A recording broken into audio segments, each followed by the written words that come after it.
ของเมืองเวียงแขงเวียงจันทน์เด้อนี่เป็นภูผาป่าดงอ้อมเส้นทางที่สวยงามเนาะแล้วก็ภูผาธรรมชาติบ่ได้มาเนี่ยมาเด้อเชียร์วังเวียงงามอีหลีข้าพเจ้าก็มาเท่าเดียวโอ้จะเป็นตาสะอ่อนภูผาป่าไม้ที่ว่าครบอ้อมวังเมืองวังเวียงเลยเนี่ยเส้นทางก็ดีบ่ได้เคยมาก็มาเด้องามเป็นงามเจ้าของพวกห้างก็ใจดีจะประซักขนมแข็งจะประซักหายากธรรมชาติแบบนี้อันนี้เป็นน้ำซองเห็นบ่เนี่ยเรากำลังบูรณะปรับคนลาวอยู่จะประซักแต่ว่าซื้อวิลเลียม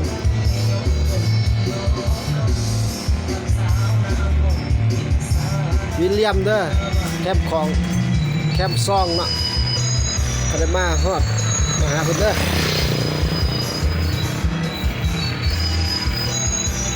บริการดีเจ้าของวิลเลียมนี่อันนี้มัน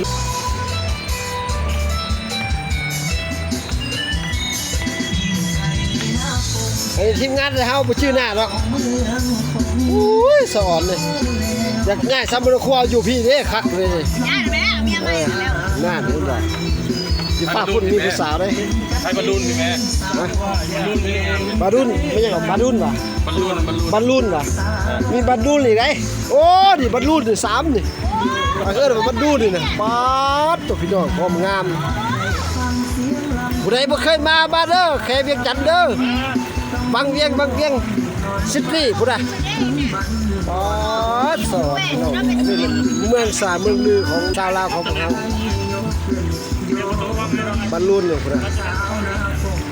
ป๊าดตัวพี่น้องน้ำก็ไหลแห้งครับมาระยะนี้มันน้ำไหลพอดีงามมีผู้ถ่ายภาพถ่ายอย่างอีกเลยครบสุดเอาผู้ใดบ่ได้มาเด้อทักมาหาช่อง YouTube วัดทองสตูดิโอก็ได้สิพาให้น้ำใกล้น้ำเที่ยวคน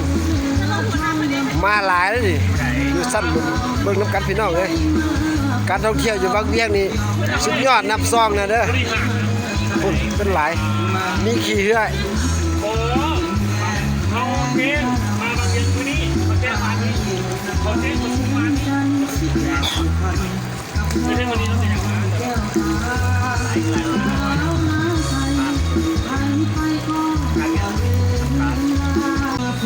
มีเพลงเย็นๆให้ฟังแล้วพี่ก็ลองน้ำขี่เรือโอ้จะเป็นมีความสุขอยู่บางเวียงนะพี่น้องเด้อผู้ใดบ่ได้มาก็มาเด้ส่วนมาเด้มีท่องเที่ยวลาวปีนี้ปี2024แขกต่างประเทศยังมาบักหลายลาวเที่ยวลาวพุ่นน่ะโอ้ต่างประเทศโอ้พุ่นน่ะอุ้ยต่างประเทศแล้วนี่กำลังหลังมาเถิงพุ่นน่ะหลายเป็นธรรมชาติแบบสวยงามและเหมาะสมในการท่องเที่ยวมื้อนี้จับภาพให้พี่น้องเบิ่งน้ำกันว่าแหล่งท่องเที่ยวบางเวียงเนี่ยมันจับใจพี่ลึกเลยโดดเลยแม่น้ำโอ้โดดน้ำเดี๋ยวมันแป้งเลยแม่โดดเลยเพราะมันกระทายบ่ได้โทรศัพท์ตกน้ำบ่ได้เลยไม้ได้ถึงไม้ละคนมาละคนขี่เรือเด้ลอง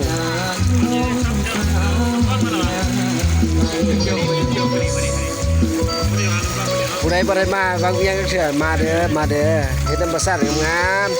อาหารก็แซ่บเบียร์ก็แซ่บพี่น้องเอ้ยแขกต่างประเทศติดใจสมคำล่ำลือเลยนี่พาครอบพาครัวมาเที่ยวเด้อนี่มาแล้วอันนี้เป็นผู้สาวนี่จะสิล่ะบ่ยกมือให้กันล่ะบ่อันนี้เป็นผู้สาวไม้เป็นทิพย์บ่ยอมเพิ่นว่าผู้ดอกไม้แล้วเป็นทิพย์ยกไปพาย อันนี้ความสุขสันต์แบบธรรมชาติแท้ๆยกมือได้ยกมือนะฮัลโหล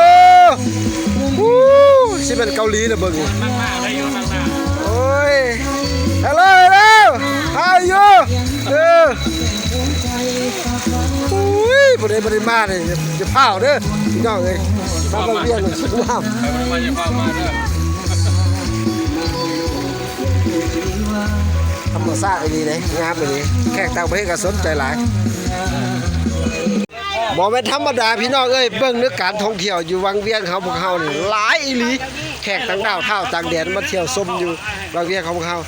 Hello Hello Hello ทำเลห้าได้ดี How are you พูดโอ้โลดิ้งเบียโอ้ยพี่น้องเอ้ยกูนะหลังมาเป็นสาย มันเสีย บ่เป็นตัวกันได้พี่น้องเอ้ยมันเป็นของแท้นี่ชาวต่างดาวเท่าต่างแดนเพิ่นมาเที่ยวเมืองลาวของพวกเฮาปีท่องเที่ยว Hello How are you พูดอ่ะ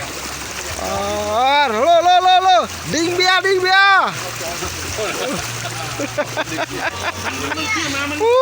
คือบ่มี ลึกอะไร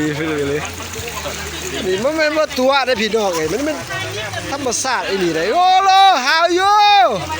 ดิ้งเบียเห็นป่ะ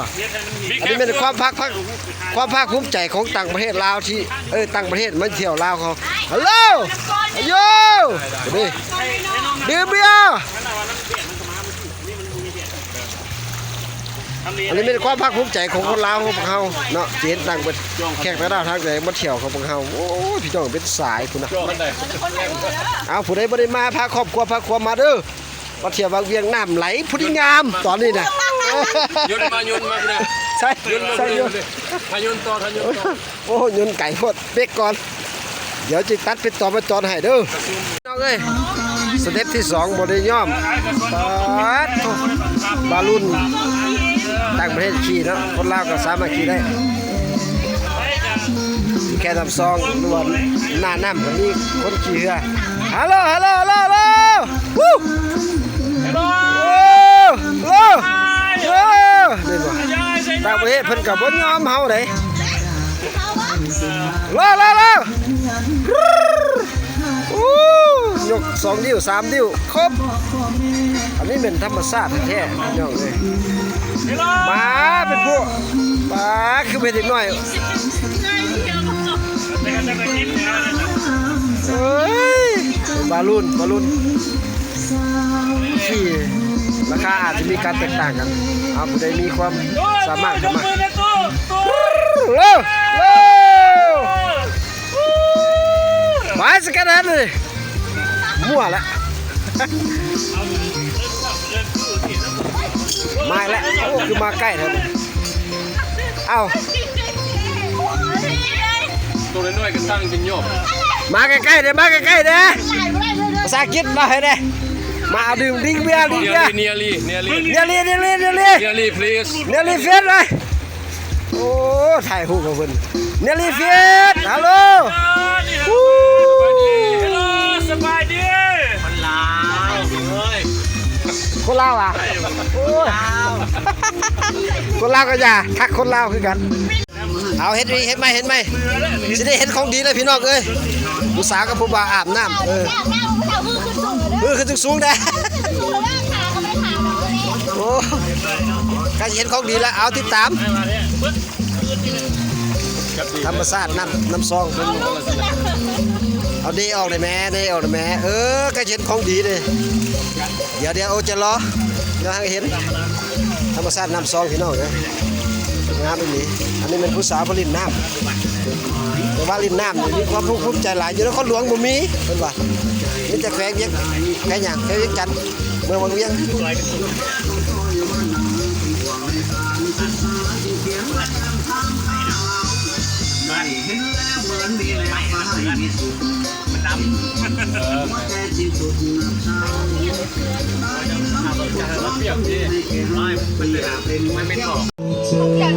ธรรมศาสตร์น้ำซองโอ้ได้มีโอกาสมาเยี่ยมยามถามข่าวถือว่ามื้อนี้โอ้มีต่างประเทศที่กงเบงจะมีความสุข โอ้เดี๋ยวพูดได้ ธรรมชาติน้ำน้ำซองยามแรงพี่น้องเอ้ยจะเป็นคักจะเป็นงามน้ำครับบ่หลายพอดี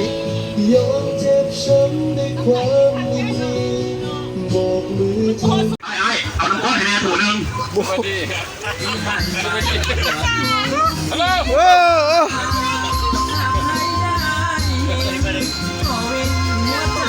พวกฝรั่งเล่นน้ำโอ้ ให้แน่ตัวหนึ่ง โอ้มาพี่โอ้จะเป็นม่วนอยู่แค่น้ำซองพี่น้องเลย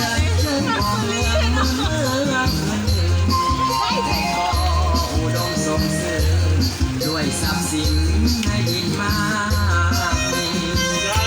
มีส่วนภาษี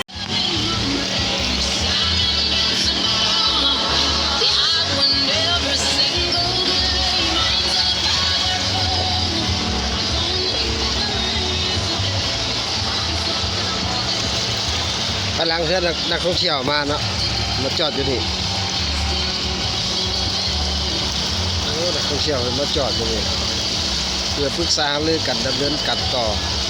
บางคนก็เปลี่ยนเรือ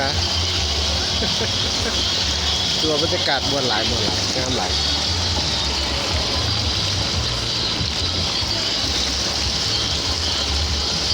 เพิ่นมาเปลี่ยนถ่ายเรือเนาะเพิ่นว่าอยู่ถึงธรรมชาติน้ำซองอยู่ที่เมืองเวียงจังหวัดงามหลายน่าเที่ยวชม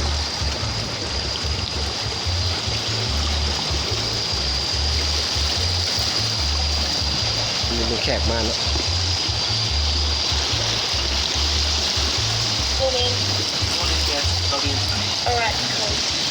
ควงละเอียดหลายลองมาจะถึงอีก2 ลำ